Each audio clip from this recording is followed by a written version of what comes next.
Hai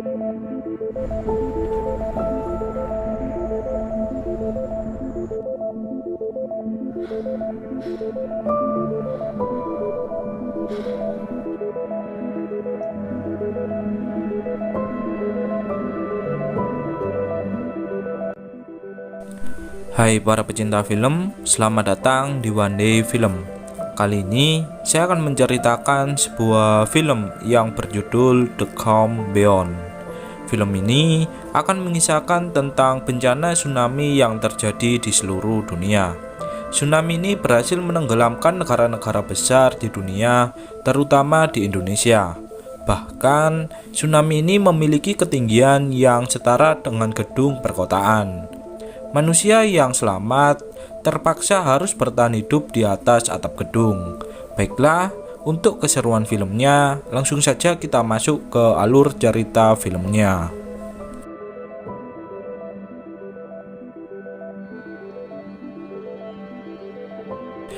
Di awal film, kita diperlihatkan seorang wanita yang baru terbangun dari tidurnya. Wanita ini bernama Asha. Asha telah bertahan hidup di atas gedung selama berbulan-bulan. Asha bertempat tinggal di sebuah gedung di negara Hong Kong. Hal ini dikarenakan bencana tsunami yang terjadi di seluruh dunia. Asha selalu berharap agar tim penyelamat akan mendatanginya. Namun, itu adalah hal yang mustahil akan terjadi.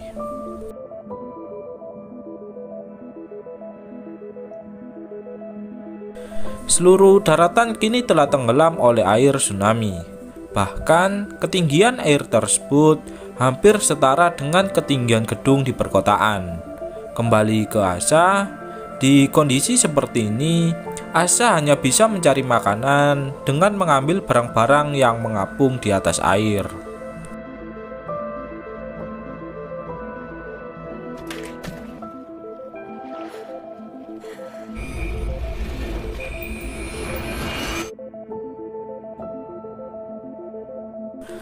Hal ini sudah dilakukan Asha selama berbulan-bulan. Namun, kali ini Asha hanya mendapat sebotol minuman penenang. Terkadang, Asha juga merasa frustasi dengan kehidupannya. Namun, dia juga menyadari jika kehidupannya ini adalah kesempatan yang diberikan oleh Tuhan.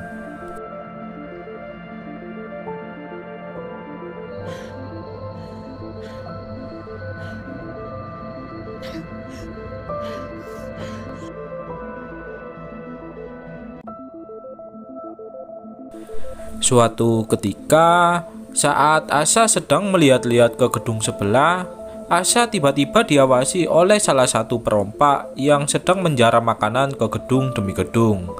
Dengan bergegas, Asha pun langsung mencari tempat untuk bersembunyi.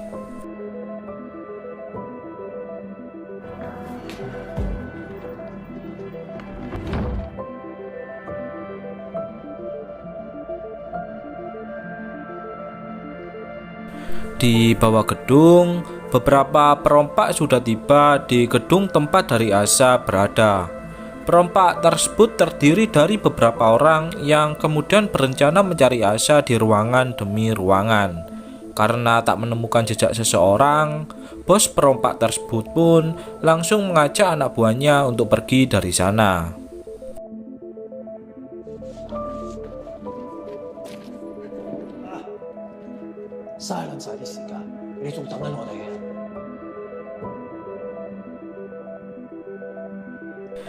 Asha yang melihat perompak tersebut telah pergi, kemudian dia pun memutuskan untuk keluar dari tempat persembunyiannya.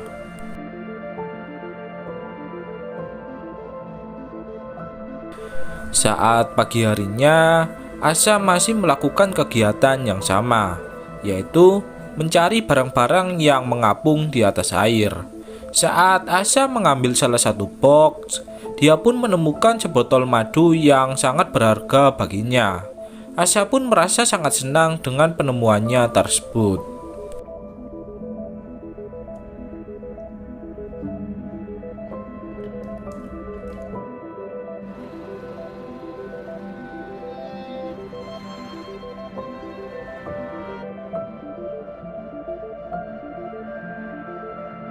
Malam harinya, saat Asya akan tidur, tiba-tiba terdengar suara aneh dari suatu tempat. Saat Asya mengeceknya, ternyata itu adalah seorang perempuan yang masih muda. Asya kemudian mengikuti arah dari perempuan itu pergi. Ternyata perempuan tersebut bertempat tinggal di sebelah kamar dari Asya. Asya pun baru menyadari jika ada orang lain yang bertempat tinggal sama dengan dirinya.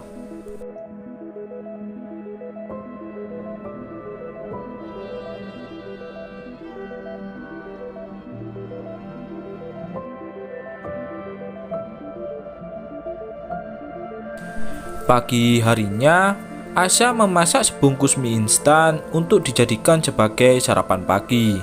Setelah mie tersebut telah matang, Asya memberikan segelas mie instan kepada perempuan sebelumnya. Seketika, Asya pun teringat masa lalunya saat adiknya yang bernama Emi sedang berulang tahun. Asya merasa cemburu kepada adiknya sebab adiknya yang selalu diperhatikan oleh ibu mereka.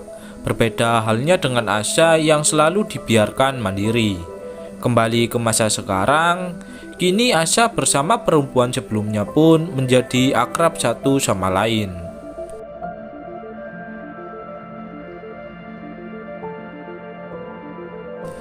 Keesokan harinya, saat Asya sedang makan di atas gedung, tiba-tiba perempuan sebelumnya juga mengikuti cara Asya memakan mie instan yang dimakannya.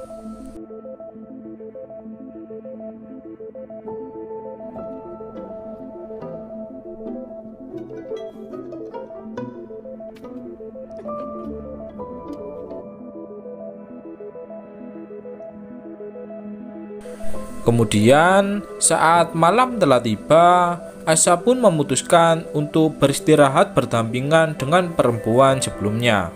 Asya mengenalkan dirinya kepada perempuan tersebut. Perempuan itu pun juga mengenalkan dirinya jika dia bernama Yan. Kini, mereka berdua pun memutuskan untuk menjadi teman.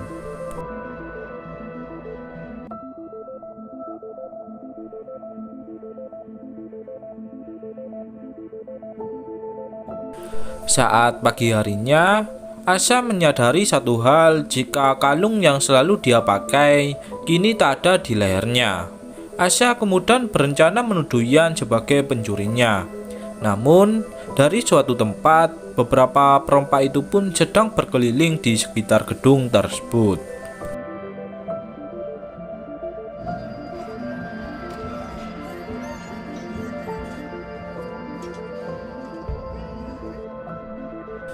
Beruntungnya, perompak tersebut langsung pergi dari sana. Saat Asya sedang memandikan Yan, Asya menyuruh Yan untuk berkata jujur jika Yan telah mengambil kalungnya. Namun, Yan pun mengatakan jika dia tak mengambil kalung dari Asya. Asya kemudian mendatangi kamar dari Yan dan berharap Yan mau mengakui jika dia telah mengambil kalungnya. Namun, karena tak ada respon sama sekali, Asya pun memutuskan untuk berdiam diri di atap gedung.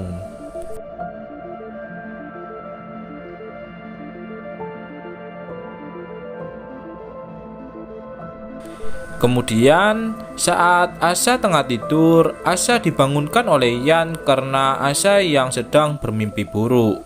Setelah terbangun, Asya pun mengajak Yan untuk menuju ke sebuah ruangan. Namun, ketika Asya berada di salah satu ruangan, dirinya pun teringat masa-masa sebelumnya. Di masa sebelumnya, Asya yang sedang menonton berita televisi mengenai banjir tsunami yang menghancurkan negara besar terutama di Indonesia, tiba-tiba dipanggil oleh ibunya untuk melakukan makan bersama. Saat tengah makan, pertikaian mulut antara Asya dan ibunya pun terus berlangsung.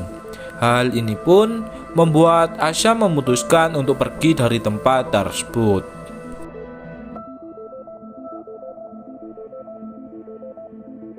Kembali ke masa sekarang, terlihat Asya yang mendatangi Yan yang sedang membuat perahu layar dari bahan barang bekas. Yan mengatakan jika dia membuat ini untuk pergi dari tempat tersebut. Yan juga menunjukkan sebuah pistol flare yang ditemukannya di masa sebelumnya. Seketika, Asha pun menjadi marah, sebab pistol tersebut bukanlah pistol mainan.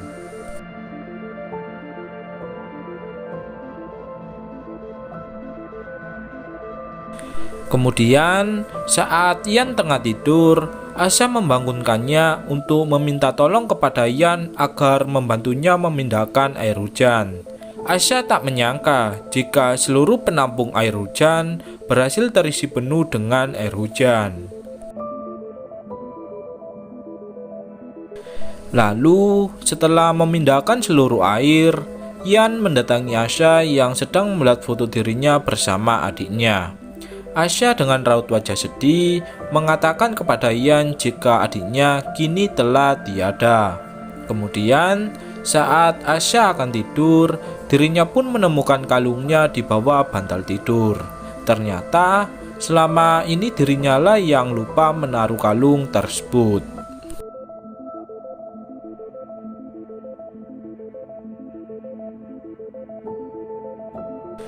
Kini beberapa hari pun sudah berlalu. Asha dan Yan kini telah hidup bersama selama beberapa hari. Bahkan mereka pun sudah seperti adik kakak yang saling menyayangi.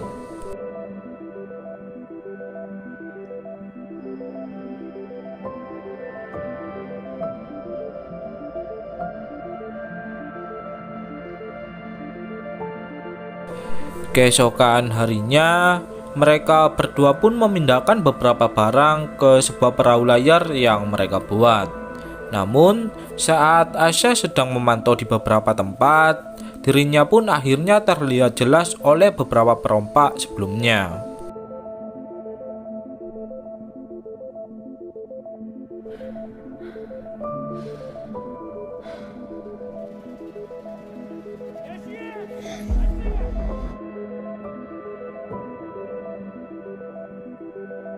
Asha kemudian menyuruh Yan untuk bersembunyi di sebuah tempat, sedangkan dirinya akan bersembunyi di tempat lain.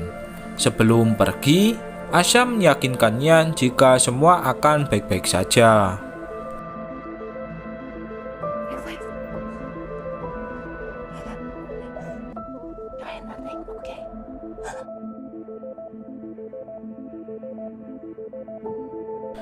Asha kemudian memutuskan untuk bersembunyi di sebuah ruangan. Kini, beberapa perompak pun telah tiba di gedung dari Asha berada. Seluruh perompak tersebut kemudian mengacak-acak barang milik dari Asha. Beberapa perompak tersebut pun juga belum menemukan keberadaan dari Asha dan Yan.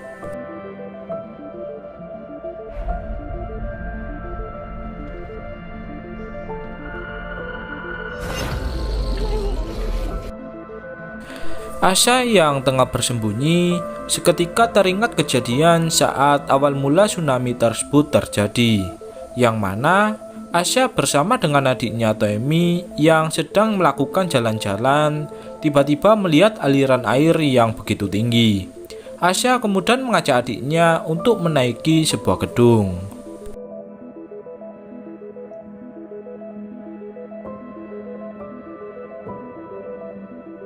Beralih ke masa sekarang, bos dari perompak tersebut akhirnya menemukan keberadaan dari Yan.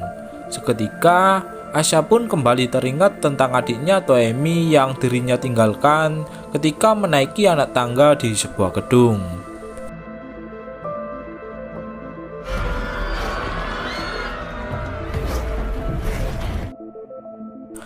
Asha yang sudah tiba di atas gedung melihat sebuah kalung yang merupakan milik adiknya. Asha juga merasa menyesal karena telah meninggalkan adiknya yang masih berada di tangga gedung. Dan begitulah bagaimana adik dari Asha bisa meninggal dunia.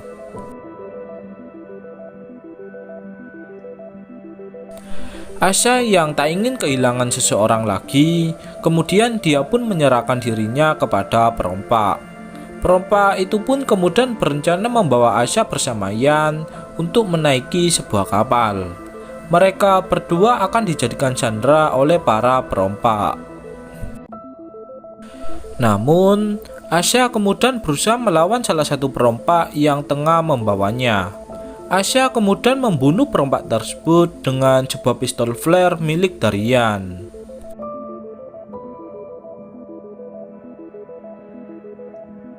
Perompak tersebut pun kemudian mencoba mencari Asya yang tengah melarikan diri.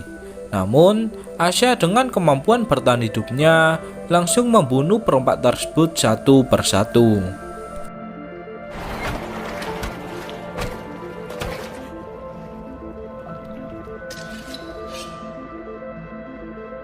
Dengan sangat ganas, Asya langsung menghabisi para perompak tersebut dengan kedua tangannya. Hal ini dilakukan Asya demi menyelamatkan nyawa dari Yan. Kini, Asya pun berhasil membunuh para perompak tersebut.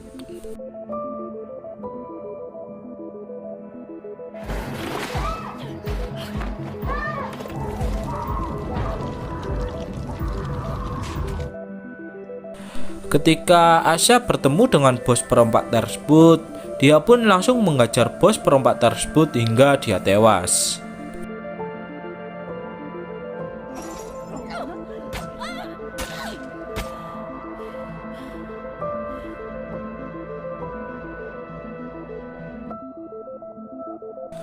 Kini, Asya pun harus menghadapi seorang bocil perompak yang termasuk ke dalam anggota para perompak. Asya hanya cukup menguncinya di pintu atap gedung tanpa harus membunuhnya. Kini, Asya pun harus menghadapi satu perompak lagi yang berada di atas kapal dari Yan berada.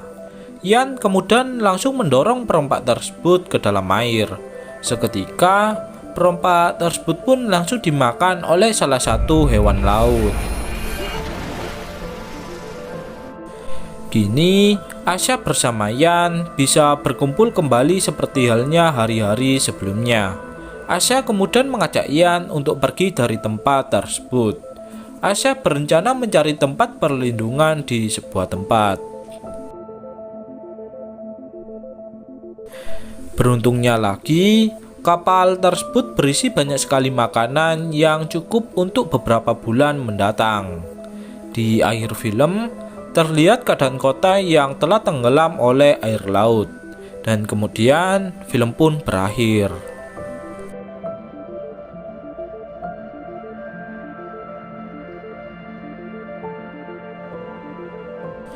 Kesimpulannya, seluruh negara di dunia mengalami bencana alam berupa tsunami yang menenggelamkan seluruh daratan di dunia.